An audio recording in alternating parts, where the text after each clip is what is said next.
Bendición. What up, everybody? This is your boy El Conquistador. Back with another video. So, if you haven't seen my first video on Caonabo as a historical figure, definitely check it out.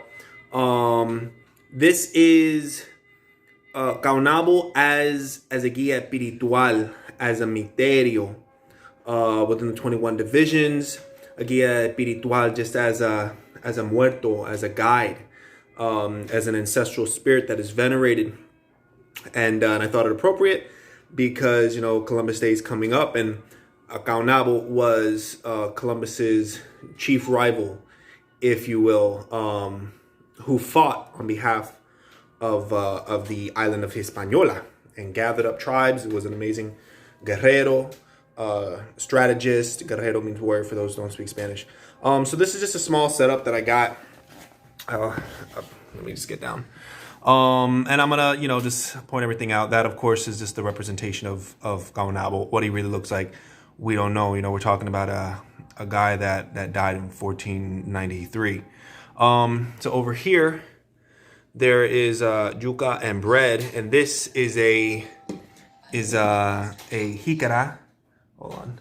This is a jícara.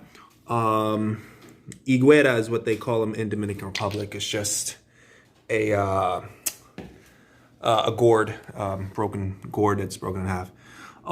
This is another higuera, jícara. They come in all different shapes and sizes. So bread and yuca is very sacred to the Taino. This over here is in a set. Traditionally, it would be a beer drink called mavi, which is M-A-V-I, mavi. I did not have any mavi on me, so I used anisette. Anisette is a liquor that is made out of star anise. Mavi is sweet. Anisette is sweet. A lot of people will say don't give liquor at all to the Native Americans. That's a whole different topic. But yeah, the Taino, when they come down, they may ask for mavi. But anisette is a sweet drink. Over here, of course, you know, classic espiritista criollo, you know, gotta have the Florida water. Even that's used in the 21 division, that's used in Sanse. This right here is his pipe. The multiple colors showing, you know, Taino were colorful people. They did have many colored birds that they would decorate themselves with. Of course, everything was, you know, symbolic. So I don't want to just say decorating themselves. Like, I'm sure every color meant something, and, you know, having a certain amount of feathers in your hair meant a certain status within the community.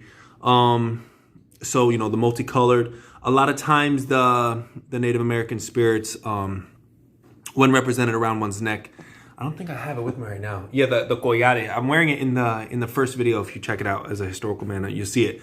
Multiple colors is used to represent the indios, the comisión de indio, not just the Taino, but like as a whole, representing that there's so many tribes.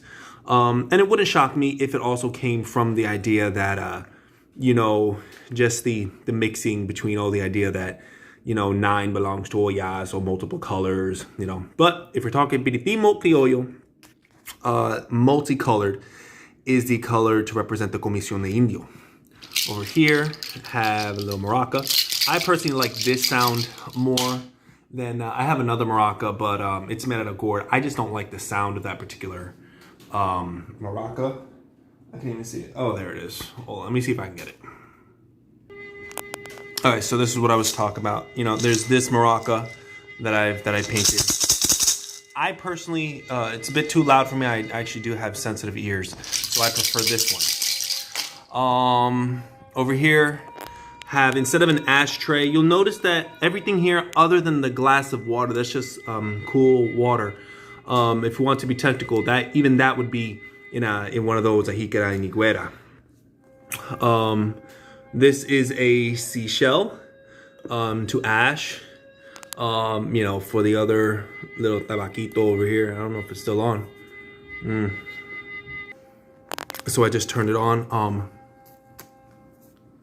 Over here, there you can see it. Put that right there.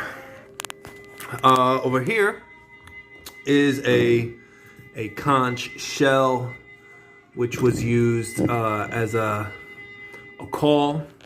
That particular one there, it's just a conch. It doesn't have the little thing at the bottom to call. But if you check it out in my music video, I'm using this conch to call. And, that was the freaking telephone of the day. You got someone who's far, you got a message to send, whether it be an emergency or just, calling out to whoever. And the other person would call back with their conch, and, it was just a means of communication.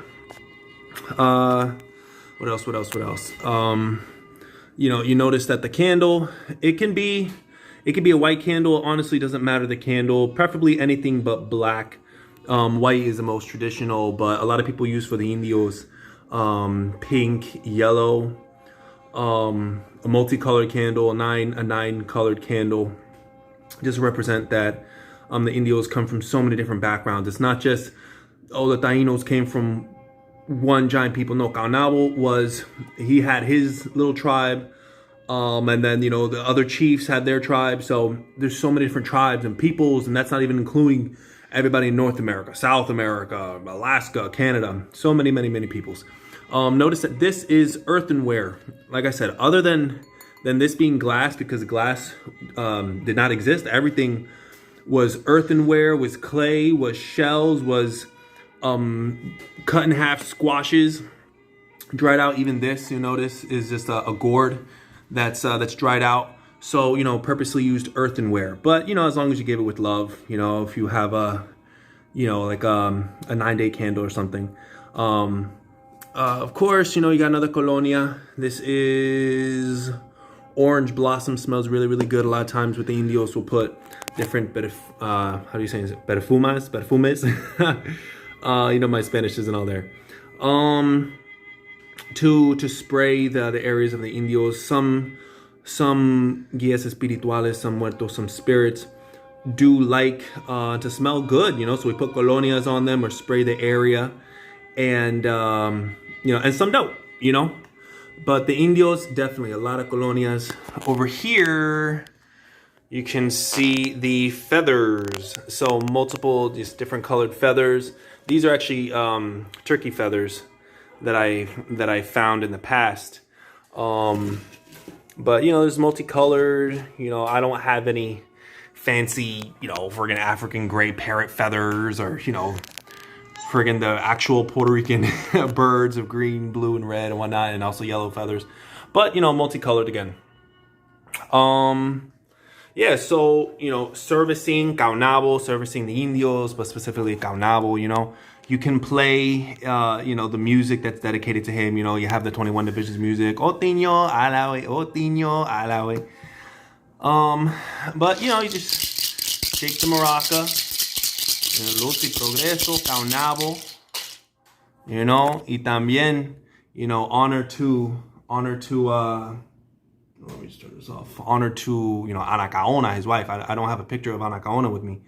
But, just in general, if you want to give honor to the Taino specifically, if you want to honor Caonabo, and just ask for his assistance. He is a warrior and a very, very strong healer. He does come down. He does mount and possess his devotees. He's part of the Comisión Indio. He's part of the 21 divisions. He's of the water division.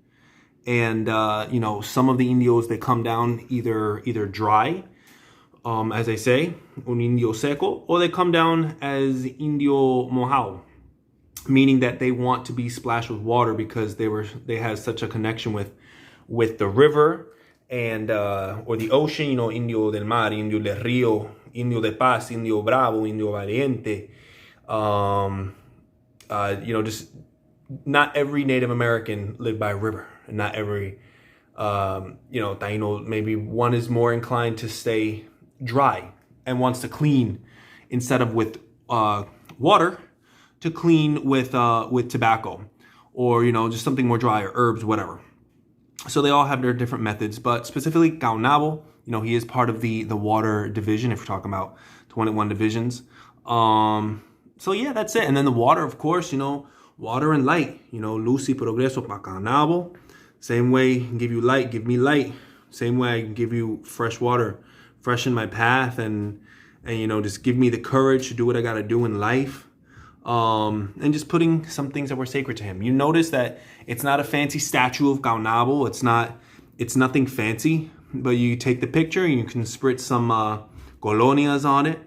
And oh, what I want to explain, why is this altar on the floor, this little area on the floor? Because specifically, when it comes to the Comisión Indio, because of their strong connection with the earth and to the earth, and you know, walking around barefoot a lot of the times, we have that's just symbolic of their representation. They're very close to earth, to Mother Nature. So we put them on the floor, and not on a table. We put them where they sat. They sat on the floor, and they sat in huts, and everything was on the ground. So we have our Guia Espiritual, esta Comisión de Indio, on the floor. That's it.